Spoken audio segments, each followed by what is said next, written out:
þegar við horfum á siðleysi í Garðabænum og siðleysi í Breiðholtinu þá sko toppiki alltaf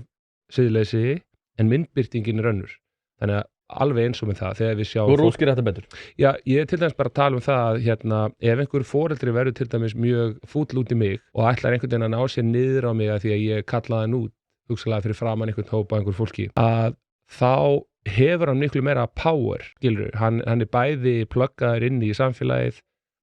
hann með meira svona,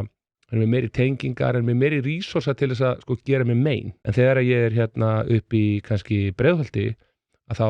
vantar þetta social capital sko, þú ert ekki með þessar tengingar og allt þetta, þannig að þar kannski svona myndbirtingin af því að þú bara hefur ekki eins mikinn slagkraft, þú kannski tekur barnið þitt út úr prógramminu því að það er orðið óþægilegt að vera í kringum mig að því að ég er farin að átta mig á því að vandamáli ekki barnið sko, heldur er það foreldrir. Ef ég gerir þetta til dæmis í Garðabænum og ætla að halda einhverjum forstjórafrú eða einhverjum kennara eða sálfræðing skilur sem með eitthvað rosa svona social status og image sko